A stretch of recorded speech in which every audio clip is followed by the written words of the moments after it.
for you guys to lose OG early or not have Jalen? Just, I mean, some of the things you saw today, 30 points in the second half from Landry. Just, I guess, kind of what do you make of this whole thing? Just, we always preach it, next man up.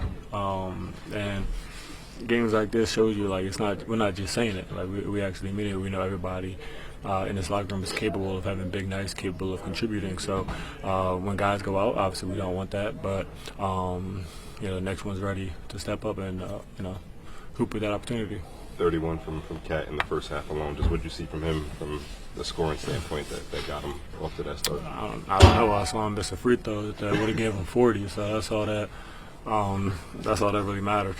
Did you guys hunt him more often in the first half than you guys normally do? Or what? No.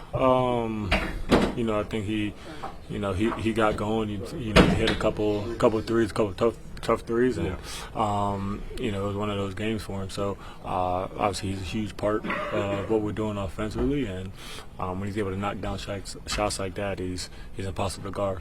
When was the last time you got somebody with the rondo like that in the first half? I don't know. I've done it several times. What you mean? I've done it several times this season. Not like that. What you mean? I mean, I traveled crazy. I slid the hell out that pivot foot, but I don't know. I made that shot a couple times this year. Do you celebrate triple doubles? Like, what do you do when you get one of those? You just is it normal at this point? I don't really care. As long as we win, I don't care. So if we lose, I don't care. I mean, this stats don't really mean much. It's cool, but I never really celebrated it. How big was it that Cat? They were changing the way they covered Cat in the second half, and it felt like you didn't fight the double team and turn it more to a playmaker. How much did that help you guys kind of break open the lead and get going? Yeah, it's huge.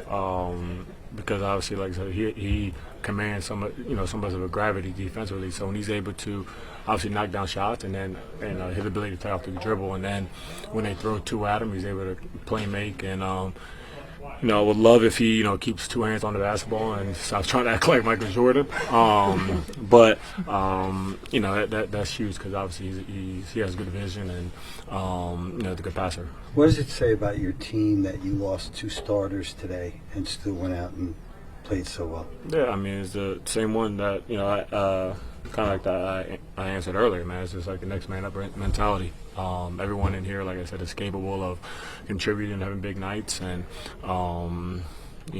we're not worried about someone going down. What did you think about what was it like being out there seeing Shamet do what he did in the second half especially? Yeah, it was huge. Him coming out, being aggressive, knocking out shots, playing off the dribble. He was amazing for us today, and that's something that is big for us. And we need him to keep that confidence and continue to be rolling. Cat up 31 in the first half, 38, 39 for the night. Just what did you see in the defense or whatever it was that allowed you to have the night that you had today? JB was missing the game today. We all had to step up, and he was a big contributor to our team. So I just wanted to do my best to pick up the offense that he gives our team, and then felt in the first half did a great job of that. In the second half, I wasn't trying to force it. Yeah, I've had those days, so I was kind of just letting the game come. And Landry Shamet was a big reason, man. He's hitting shots. Josh was hitting shots and playing. I didn't want to force trying to get 60 and lose the game. That's the most important thing, is to win the game. I'm happy that experience has taught me a lot, and I just didn't force the game, just being aggressive in playmaking and getting my teammates open and utilizing that first half for the betterment of our team. A lot of teams preach next man up, but to get performances like you did tonight from Josh, triple double, Jordan 20+ off the bench, Landry, just what does it say about this team that you guys actually live next man up? Oh, I mean, just it shows this team's depth, and also too, those are two guys you bringing up that could be starters on any other team. Sure. And it just so happened, the New York Knicks, that's super talented, and we're asking them to sacrifice what they could provide to any team here, so that when their number's called, they could go and perform. And Josh has shown that, Landry has shown that in their careers. So this should be nothing new to true NBA fans who watch their careers develop. Can you put into words like what being in the zone is like? Feeling like everything he's putting up is winning. I don't know, just that mindset or that feeling that goes to me. Oh, you know, at 31 in the first half, I didn't feel like I really was in the zone. I've had those days where I really felt like I was on, like 44 in the first half and 32 in the third quarter in San Antonio. Like, those are ones I felt like I was in the zone. You just kind of lose perspective of life. You don't feel nothing. You just shoot the ball, it goes in. I think I was just being super aggressive in the first half. You know, I got a lot of opportunities, ball in my hand, and I just wanted to capitalize. And even when I missed, you know, my teammates did a great job getting an offensive rebound, giving it right back to me, trusting me to shoot a 2-for-1, and I was glad I was repaying that trust with actual makes. So, yeah, it was, you know, it was a good first half. I mean, but at the end of the day, what's more impressive is that we were able to close the game out and do it against a really good team, and a team that's had our number already once this year.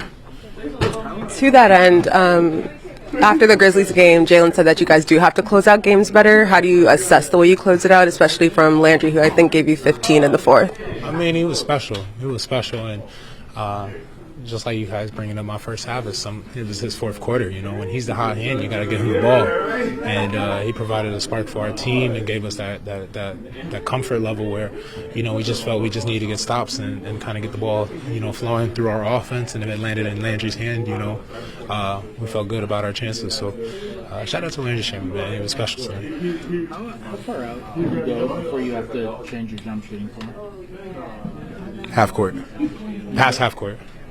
So, like, when you just start taking them from deeper and deeper and deeper, and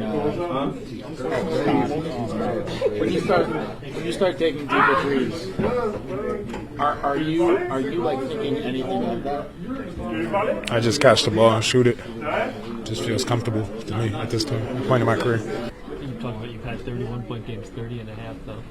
Just kind of what were you feeling like? I mean, we have a system that just bodes well for connectivity, ball moves. Could be any one of us any night.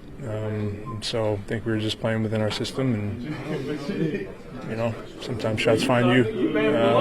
We all play aggressive, and benefits everyone. So obviously helps when Cat has a massive quarter like he does, and that makes it, you know, a lot more opportunity for the rest of us to be aggressive when so much attention in the second half is going to be on him and what he did. So I think we were just playing off of one another, and found me. You've had these games before, but to have the Garden chanting your name and look like you were even playing to the crowd a little bit, just kind of what was that like?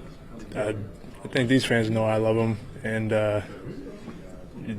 I'll say that's on blue in the face. I love it. I love the energy every night. And then a cup game on a Friday, like, it's about as good as it gets in the regular season. So it was a lot of fun. You ever dropped 30 and a half before? I'm not sure. No, probably not. I don't think so, actually.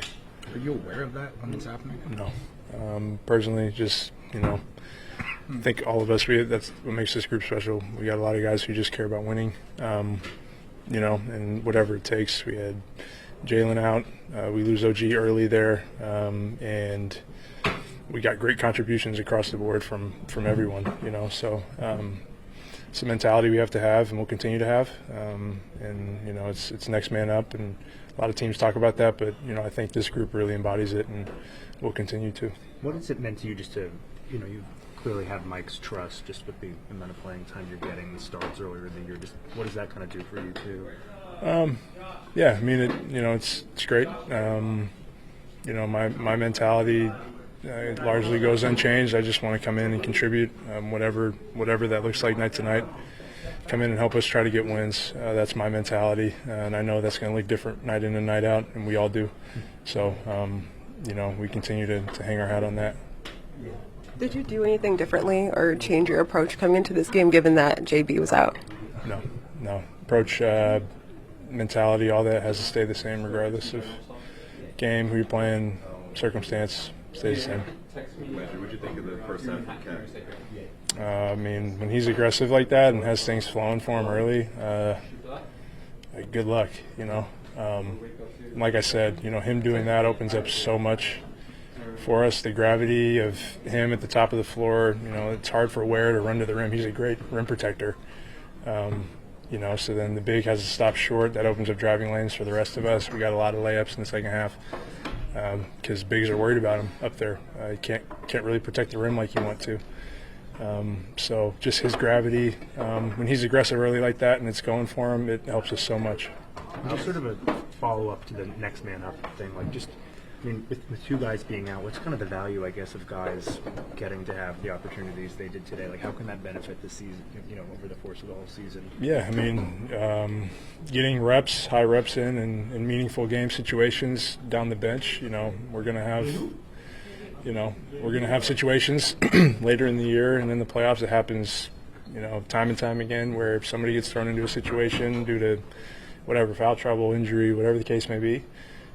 So I think it's valuable to give, a lot of us, it's a good opportunity to get good game reps, meaningful game reps down the stretch where, down the line it might help us when we're in that position. Even more than the scoring, you've been defending at a very good level this season. I guess just how proud are you with kind of how you've impacted the team on that end and trying to get stops while also playing in a fast-paced offense where I'm sure it could be tiring at times, right? But to still maintain that level of aggressiveness on that end. Yeah. It wasn't great tonight defensively. None of us were. We didn't guard like we are accustomed to, but that's credit to them too. They drive the ball at you every single possession. It's hard to do, hard to guard. So credit them, but we definitely got to be better. I got to be better on that front. And taking pride on that end of the floor. Shots aren't always going to go in, or can't control that all the time. So we've got to be a team that's going to win games defensively and. We're going to find ways offensively to score. So that's got to be the constant.